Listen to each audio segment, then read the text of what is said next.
नमस्कार दोस्तों, फिर से आपका एक बार फंडामेंटल एकेडमी में गणित की कक्षा में आपका फिर से स्वागत है। और इस गणित की कक्षा में अब हम द्विघात समीकरण के बारे में पढ़ेंगे, यानी गणित का तीसरा चैप्टर, यानी अलजेब्रा का दूसरा पार्ट। अगर मैंने बहुपद पहले ही स्टार्ट किया था, जब मैंने अलजेब्रा बोला था यानी बहुपद, तो उसमें मैंने बताया था कि बहुपद, द्विघात समीकरण, दो चर वाले रैखिक समीकरण और एपी यानी अर्थमेटिक यानी समांतर श्रेणी के बारे में हम पढ़ेंगे।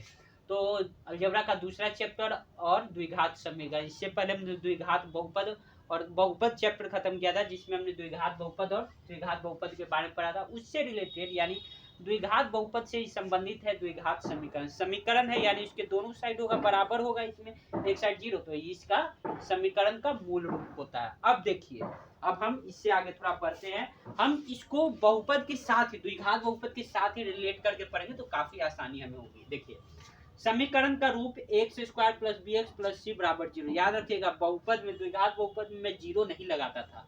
समीकरण और बहुपद में यही अंतर है, समीकरण के आगे जीरो होगा क्योंकि हमें हल करना है।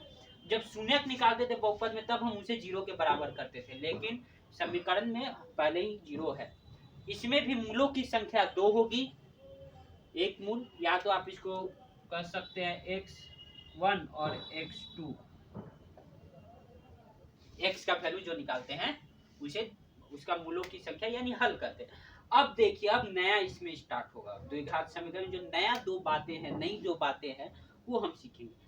पहला, द्विघात समीकरण का विवेचक की दिक्कत है। पहले आप विवेचक जान लीजिए, उसके बाद हम इसका विवेचक का क्या उपयोगिता है हम आप देख ही रहे, बोर्ड पे लिखा ही मैंने कि विवेचक से क्या क्या है। लेकिन अभी यहाँ पे आइए, मान लीजिए ये अभी नहीं है। विवेचक का फॉर्मूला यानी डी किसे कहते हैं, इसका फॉर्मूला होता है root under B square minus 4ac, B square minus 4 into A into C. ये आपका विवेचक का फॉर्मूला होता है। अब मैं आपको यहाँ पे बात अभी थोड़ी सी खत्म करता हूँ, आपको बता देता हूँ द्विघात समीकरण प्रश्न कैसे पूछे जाते हैं। द्विघात समीकरण प्रश्न तीन प्रकार से पूछे जाते हैं। पहला प्रश्न ऑब्जेक्टिव होगा और उसमें मूल, समान, असमान से संबंधित क्वेश्चन पूछे जाएंगे, तो इसमें डी का उपयोग होगा, यानी एक नंबर का वो क्वेश्चन होगा मूल से संबंधित, मूल के गुणों से संबंधित, वो एक नंबर का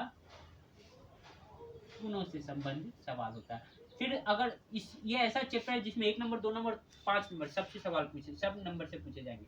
दूसरा सवाल जो 2 नंबर का होता है, उसमें आपको हल करके बताना होता है। सीधा सा आपको समीकरण दिया हुआ रहेगा, आपको उसे हल करना है। समीकरण हल करके मूल बताना है, समीकरण हल करके। अब वो अलग बात है कि आप या तो गुणनखंड विधि से याद करिए, मैंने गुणनखंड विधि से बताया था, या फिर आपको वो लिख देगा कि आपको फॉर्मूला से ही आपको हल करना है, तो वो आपको करना पड़ेगा।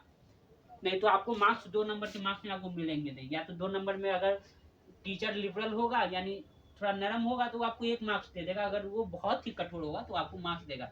तीसरा जो सवाल 5 नंबर का इसमें पूछा जाता है, वो पूछा जाता है आपसे कि आपको दैनिक जीवन से कुछ सवाल पूछे जाएंगे, आपको लैंग्वेज में लिखा हुआ रहेगा 5 नंबर का क्वेश्चन, और उसका आपको पहले समीकरण में करना है, फिर आपको उसका हल निकालना है।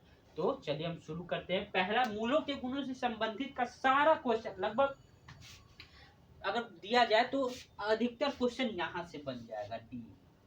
डी निकालिए, फिर करिए, डी निकाल के आप चेक करिए कि वो कैसा है और आपको निकल जाए। अब मूलों के निकालने का सूत्र क्या होता है, ये सूत्र है, देखिए, minus b plus minus b square minus 4ac by 2a plus minus, ये तो माइनस की एक प्लस, एक बार इसका वैल्यू प्लस में लेंगे और एक बार इसका वैल्यू माइनस में लेंगे, और फिर उसको सॉल्व करेंगे तो हमें x1 निकालने के लिए प्लस का वैल्यू लेंगे और x2 निकालने के लिए माइनस का, और उसके बाद करेंगे तो हमें सूत्र से, इसको राधाचार्य का भी सूत्र कहा जाता है, तो आप सूत्र से, कभी कभी एग्जाम में लिख देगा कि आपको 2 नंबर, आपको सूत्र के द्वारा ही हल करना होगा। अब देखिए, तीसरा है मूलों की प्रकृति। मूलों की प्रकृति कैसी होगी, मूलों की प्रकृति, यदि बी स्क्वायर माइनस 4ac यानी विवेचक 0 से बड़ा हो तो मूल असमान एवं वास्तविक होंगे। अभी मैं एग्जांपल देता हूँ, एग्जांपल देके फिर से करता हूँ, आप देखिएगा।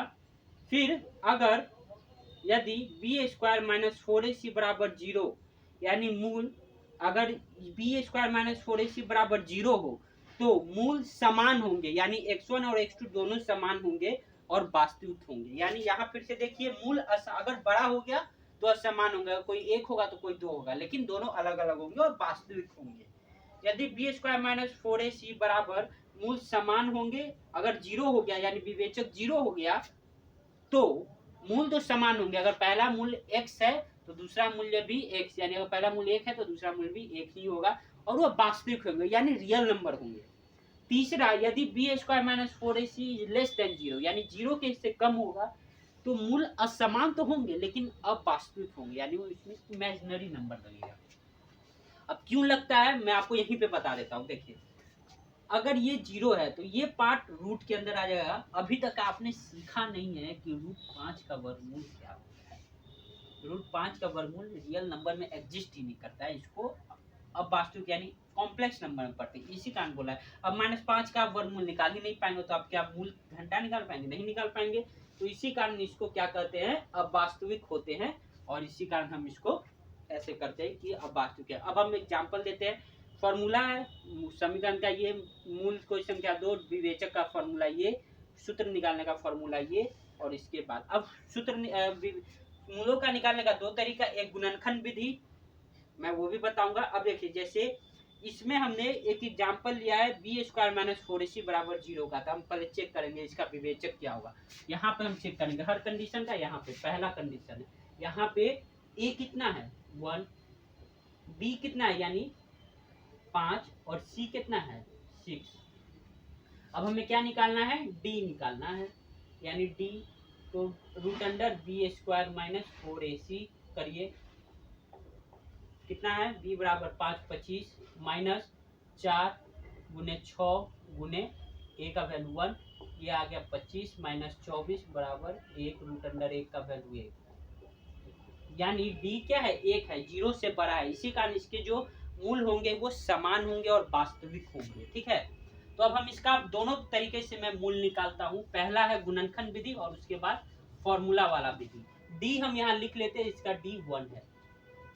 अब चलिए इसका हम सिंपल सा तरीका से निकालते हैं, पहले गुणनखंड विधि। तो x square plus 5x plus 6 बराबर 0। अगर एक्स स्क्वायर प्लस 5x बराबर 6 बराबर 0 है तो हम इसको निकालेंगे। अभी निकालते हैं, चलिए निकालते हैं। तो एक्स स्क्वायर प्लस 5x बराबर 0, तो ये करिए एक्स स्क्वायर, इसको तोड़िए, 5 को ऐसा तोड़िए कि गुणनफल 2 हो जाए, और जोड़ने घटाने पे तो ये सिंपल सा है। 6 को अगर आप तोड़ते हैं तो 2 और 3 जोड़िएगा तो 5 आ जाएगा। तो 2x प्लस 3x प्लस 6 बराबर 0, x 2x x plus 2x x plus 2x, इसको कॉमन लीजिए, x कॉमन लिए तो x प्लस 2 प्लस 3 कॉमन लीजिए, x प्लस 2, देखिए दोनों बराबर आ गया। x into x plus 2 common लेंगे तो ये क्या हो जाएगा? इधर से आएगा x प्लस 3 और x प्लस 2 बराबर 0। एक बार x प्लस 3 बराबर 0 लेंगे तो x बराबर -3, ये पहला मूल हुआ यानी x1। अब x प्लस 2 0 बराबर 0 लेंगे, एक बार इसको 0 एक बार इसको 0, तो x2 बराबर -2। ये हो गया आपका मूल।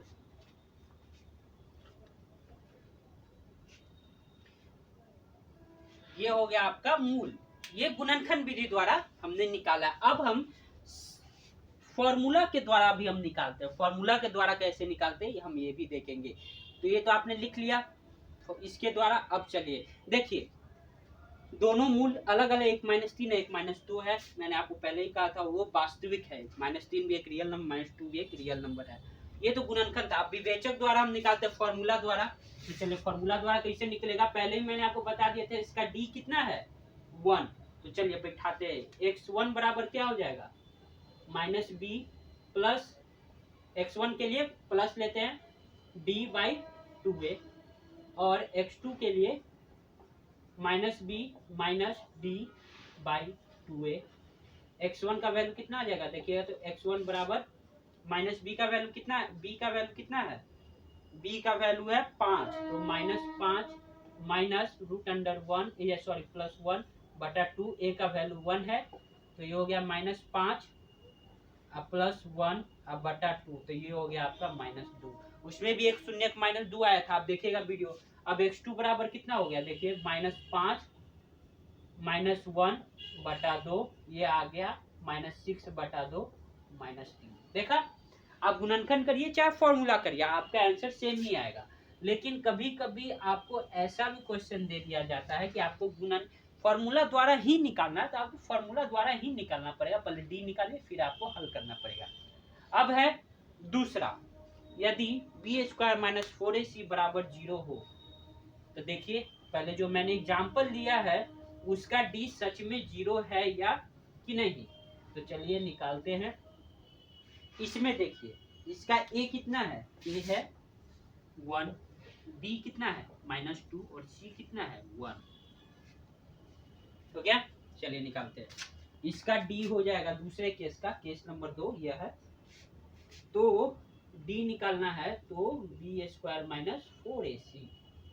चलिए करते हैं। b कितना है -2, तो -2 का स्क्वायर -4 इंटू a का वैल्यू 1 और c का वैल्यू 1 करिए। 4 - 4 बराबर 0, d का मान 0 आ गया।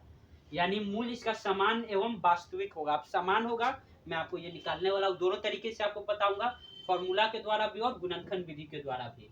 तो चलिए इसका याद रखिए, इसका d जो है 1 है। अब चलिए गुणनखंड विधि द्वारा पहले इसको सॉल्व करते हैं। तो ये है x² - 2x + 1 बराबर 0। चलिए तो इसको हल करना है, ऐसा करना है, दो को ऐसे तोड़ना है कि गुना करने पर दो, जोड़कर घटाने पर 2 आया और गुना करने पर 1 आया। तो x² - x + 1 कर लिख सकते हैं। देखिए आ गया x। अब इसमें से x कॉमन लेंगे ये दोनों में से, तो x - 1, इसमें से -1 कॉमन लेते हैं तो x - 1 बराबर 0, x - 1 और x - 1 बराबर 0। अब एक बार इसको 0 करते तो x - 1 बराबर 0, तो x बराबर 1, ये क्या हो गया आपका x1 हो गया। अब इसको लेते हैं x - 1 बराबर 0, तो इसको फिर करते हैं तो x बराबर 1, ये आपका x2 हो गया। देखिए मूल क्या हुआ, x1 और x2 दोनों बराबर है। तो मैंने कहा था अगर 0 होगा, d बराबर 0 होगा, d बराबर सॉरी माफ कर, d बराबर 0 होगा तो मूल भी बराबर होगा। समझ में आ गया बात। अब देखिए, अब हम इसको फॉर्मूला द्वारा हल करते हैं। चलिए फॉर्मूला द्वारा जब इसको हल करते हैं तो क्या होता है, d हो गया बराबर 0। पहला है x1 बराबर, फॉर्मूला रखिए -b plus b² - 4ac by 2a। तो इसका वैल्यू रखिए x1 बराबर कितना हो जाएगा -b, यानी b का वैल्यू -2 है तो -b बराबर +2 बटा b²। ये d इसका वैल्यू 0 है, 0/2, a का वैल्यू 1, तो 2/2 बराबर 1। x1 बराबर, अब x2 के लिए क्या करेंगे, इस प्लस की जगह माइनस करेंगे, तो -b - 4ac। इसका हम पहले ही वैल्यू निकाल चुके हैं, यानी d निकाल चुके हैं।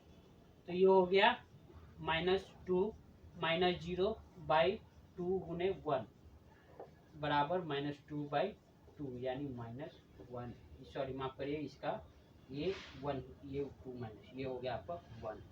देखिए फिर 1 ही आया, यानी ये हो गया आपका x2।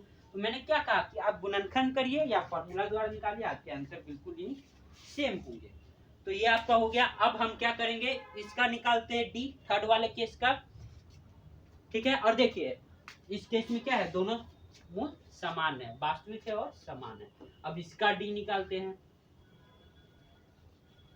इसका d निकालिए। चलिए इसमें a बराबर क्या हो गया 3, b बराबर -1 और c बराबर 2। चलिए इसका निकालते हैं। d बराबर हो जाएगा -b - 4ac। तो b जो होगा कितना होगा, -1 का स्क्वायर -4 इंटू a इंटू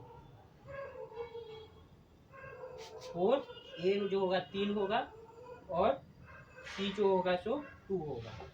अब आप इसको करते हैं तो क्या आएगा, √1 माइनस 4 के 12, 12 गुना 24 -√3। और अभी तक हमने रूट के अंदर माइनस का निकालना जाना नहीं, तो इसका क्या होगा, d होगा सो ले जाए तो इसका मूल असमान होगा एवं अवास्तविक होगा।